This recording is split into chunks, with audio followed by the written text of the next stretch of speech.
Lautan sampah kepung kampung nelayan Kalibaru, Anies kok tidak tanggung jawab? Sarana prasarana yang kita sangat terbatas, oleh karena itu saya sarankan kepada teman-teman pemerintah pusat yang menangani persoalan sampah ini, baik pemerintah provinsi, kami ini keterbatasan sarana prasarana, dan mudah-mudahan kita berharap ini akan ada tindak lanjut berikutnya, ya, untuk yang tadi saya istilahkan gempur lah itu sampah yang ada di laut Tanjung Burung sana. Solusinya ini kan sedang ada pembangunan proyek tanggul pengaman pesisir pantai Jakarta. Ini karena baru sampai di RW 1 13, 3 dan 14 yang sudah dibuatan persertifikatan, peta bidangnya sudah ada, namun kemarin kan belum. Jadi untuk RW 15, 4, dan 6 itu belum ada peta bidangnya. Jadi nanti mungkin nanti setelah Badan Aset mengajukan permohonan untuk sertifikatan, mungkin bisa kita diuruk, Pak. Jadi ya, rencananya memang ini jalan tanggul pengamannya ada jalan inspeksi 2 jalur. Pegiat media sosial Yusuf Muhammad atau Yusuf Dumdum memberikan tanggapan soal lautan sampah yang menggunung di Kalibiru, Cilincing. Lewat akun Twitter pribadinya dia mengunggah sebuah video yang memperlihatkan kondisi Kalibiru yang dipenuhi dengan sampah. Yusuf juga menginformasikan bahwa itu bukan di Zimbabwe tapi di permukiman Kalibaru, Cilincing, Jakarta Utara. Yang ternyata menurut Yusuf, Jakarta masih ada yang seperti ini. Ia mengira bahwa Jakarta itu indah seperti foto yang diunggah oleh Anies Baswedan.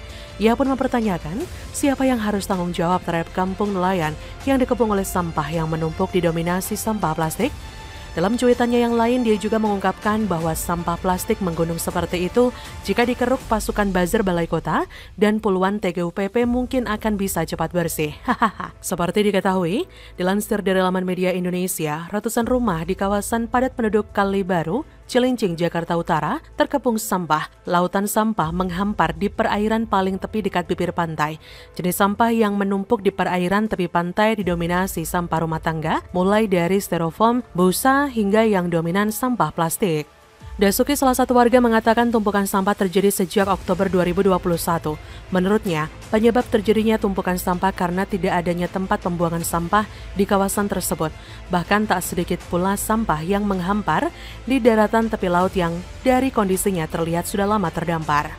Bahkan jurnalister, terkadang ada juga sampah dari orang seberang yang habis melakukan pesta dan buang sampahnya di sini juga. Menurut Dasuki, wali kota, camat, dan instansi lain pernah melihat kemari dan menawarkan bantuan kebersihan. Tapi dengan kondisi jalan yang sulit dilalui kendaraan penguruk sampah, maka tidak jadi dibersihkan. Terakhir, pihak petugas PPSU dan Lingkungan Hidup Kelurahan Kalibaru sempat melakukan pembersihan sampah, tapi hanya 2 hari dan tidak ada kelanjutannya lagi. Di sana memang udah parah banget. Di tandanya itu kan ibarat kata segala macam limbah-limbah gitu kan. Terus juga setiap masang jaring juga kenanya sampah bukan ikan. Apalagi styrofoam segala apa, limbah-limbah pabrik, kimia kan baru turun semua ke Desa Dane. Ia berharap pemerintah setempat menyediakan tempat pembuangan sampah sementara di kawasan ini sehingga warga tidak membuang sampah sembarangan, yang tentu saja bisa menimbulkan bau yang tidak sedap dan dikhawatirkan menjadi sarang penyakit. Selama cara berpikirnya masih mengobati lah istilahnya dalam tanda kutip gitu ya. Kayak tadi itu ada pencemaran, ya di pencemarannya dibersihkan. Ya itu bisa, tetapi itu akan berulang lagi. Nah, yang menjadi persoalan adalah regulasinya. Jadi kalau pemerintah nggak mengeluarkan kebijakan pembatasan sampah, ya sampai kapanpun sampah akan terus ada dan lagi-lagi pemerintah yang melakukan hal yang sama membersihkan. Sebelumnya, sungai-sungai di DKI Jakarta lebih berfungsi sebagai tempat pembuangan sampah daripada tempat mengalirkan air ke laut. Sedangkan bantarannya dijadikan tempat pemukiman kumuh dan liar. Sungai direklamasi untuk dialihfungsikan sebagai pemukiman kumuh agar yang tinggal di bantaran kali lebih banyak lagi. Mereka ini salah satu penyumbang sampah terbesar di sungai-sungai DKI Jakarta. Akibatnya badan sungai menyempit, endapan semakin tinggi, kedalaman sungai pun berkurang sampai 50% dari kondisi normalnya. Maka ketika hujan deras tidak heran jika air yang seharusnya berada di sungai pindah ke daratan ke pemukiman-pemukiman warga hingga ke jalan-jalan protokol. Tentu ini sangat merugikan masyarakat DKI Jakarta, baik itu dari segi kesehatan, kenyamanan, maupun dari segi ekonomi. Gubernur boleh saja berganti, tapi kondisi sungai di DKI tidak berubah karena tidak pernah serius dibenahi hingga tuntas. Sampai pada saat Ahok terpilih sebagai Gubernur DKI, melihat kondisi sungai-sungai yang jorok dan kotor, gatal tangan Ahok ingin cepat-cepat membenahinya. Tidak ada pilihan lain selain menggunakan cara yang tegas, bahkan cenderung keras. Karena menggunakan cara yang lemah lembut terbukti tidak manjur, maka Ahok pun menggunakan cara-cara yang dianggap oleh pengkritiknya kasar. Penertiban terhadap pemukiman liar dilakukan, tidak ada kompromi bagi mereka yang telah mereklamasi badan sungai, maka dipindahkan ke rusun-rusun yang sudah disediakan oleh Pemprov DKI Jakarta sebelumnya. Rusun tersebut dilengkapi dengan fasilitas dan perabotan rumah tangga yang layak. Anak-anak mereka yang sekolah diberi bis gratis, semua jajaran Pemprov DKI diberi tugas dan tanggung jawab oleh Ahok untuk melakukan pembenahan sungai di Jakarta, mulai dari Kepala Dinas Kebersihan, Wali Kota, Camat hingga Lurah.